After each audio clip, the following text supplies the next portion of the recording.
POC Network here with another unboxing, this time coming from the company Amcrest. And this is their Amcrest 1080p smart home security system. And it's comprised of a hub and 2 cameras. And these cameras are your wireless types, wire-free completely. So they're just battery operated and you just stick them up anywhere, however you like.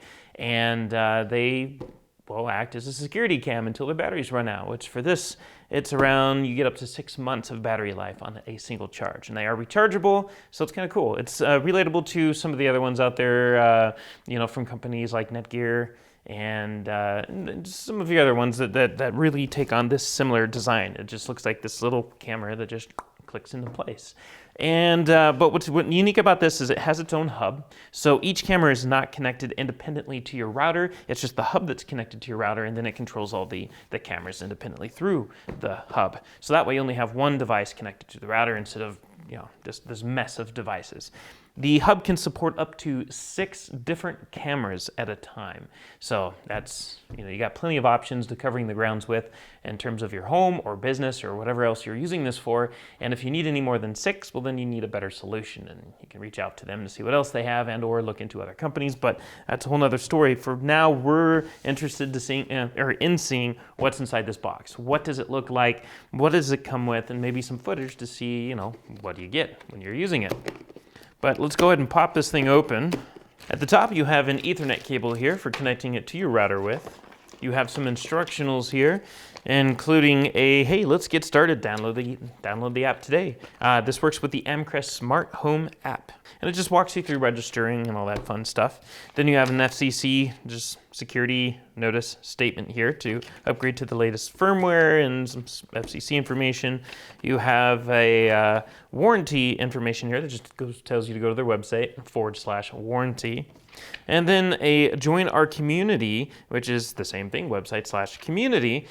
So that way you can, join their community and discuss what you like about it. And then you have the instructions, which are pretty simple. It's a fold out here with a step-by-step instructional of how to pair it and to use the app to actually look at the footage that's coming from the cameras that are attached to the hub.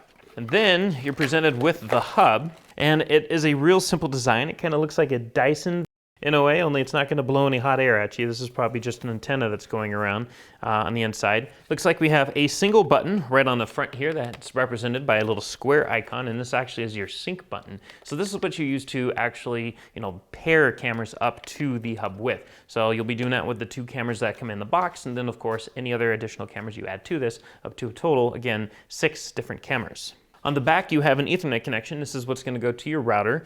You have a USB connection. This is going to be for storage. This does not store any video. Despite being a hub, it isn't its own little recording station or anything like that. It's just an antenna and hub that brings everything together. So for storage, you're going to have to add your own storage, unfortunately. But it's USB. It can be a thumb drive. It can be an external hard drive. It doesn't really matter as long as it can plug into this, and it's USB, and they can support it will support up to 2 terabytes of space.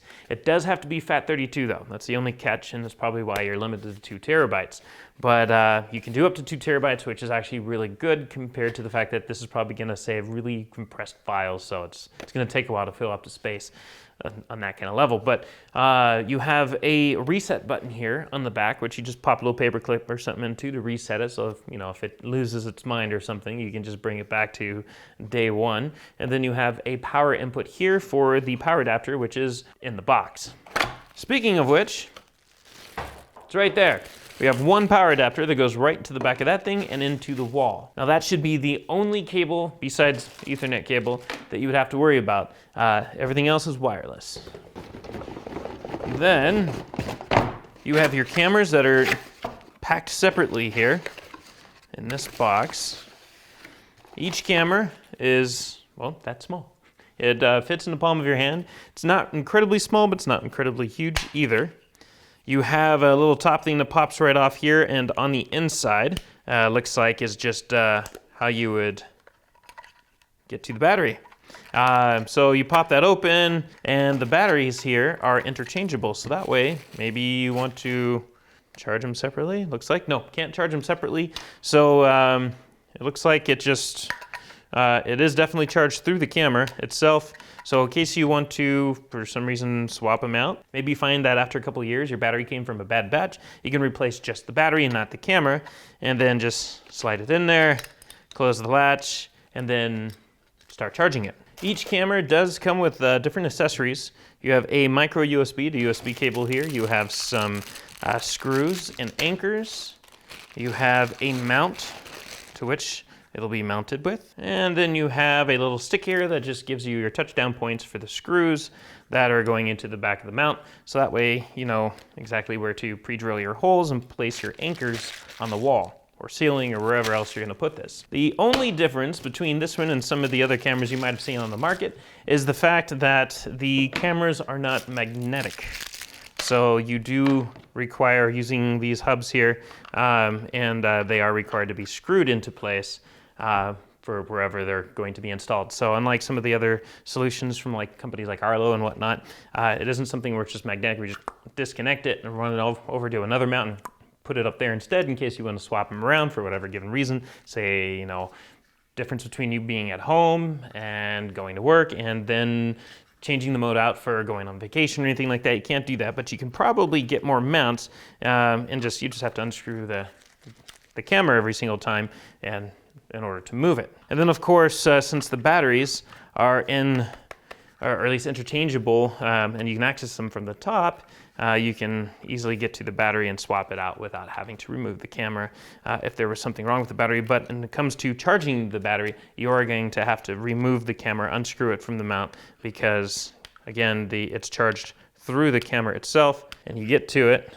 by popping out. I'll just take this back off of the mount, popping off the little latch here, and that reveals a micro USB. Now normally I would say this is kind of annoying with how you gotta really pick at this thing to get it open, but at the same time, these are supposed to be for indoor or outdoor use, so that's actually not a big deal since, you know, that's just extra waterproof and protection for the camera, so hey. The camera is pretty simple. You have your camera here, you have an IR sensor. This does give you night vision via IR up to 16 feet at night. As mentioned, it is waterproof.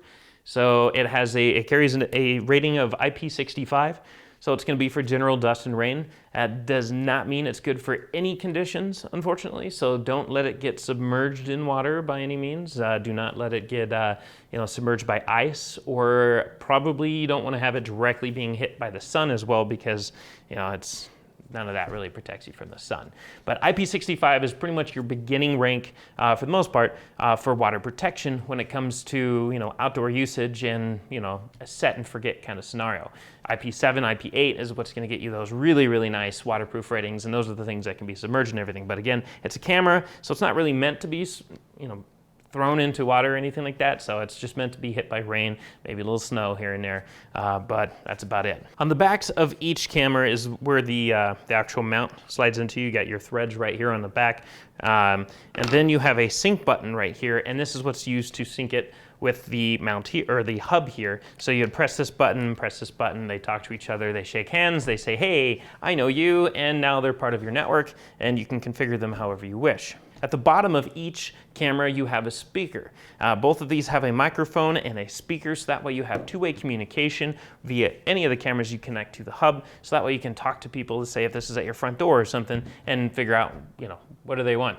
What are they trying to sell you? But that's it. It's a pretty simple setup. It's a nice wireless camera setup. It's again, it's not magnetic or anything like that, but at least it's waterproof. It's pretty user-friendly since there's no cables or anything like that. You do have to remove them, unscrew them. That would have been nice if they were magnetic for that reason, but you do have to unscrew them to get to the ability to charge the cameras. But beyond that, it seems like a really nice setup.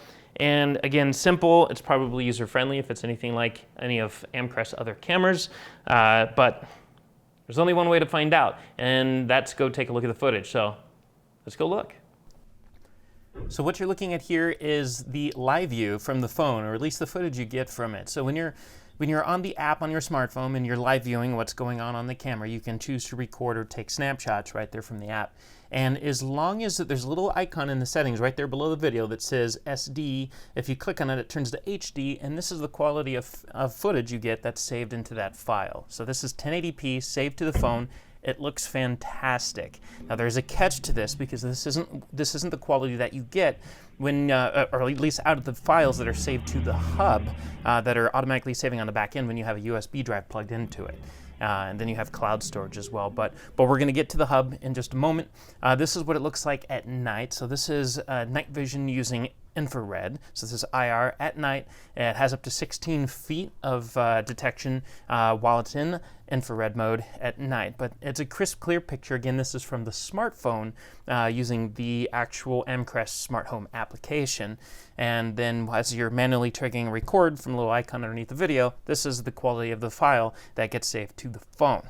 So now there's a catch here. Now we're going to take a look at what actually occurs on the hub itself, because the files it's automatically saving in the back end to the hub for regular motion detection and everything else when you're not playing with the app, it's for some reason compressed. So this is what you actually get.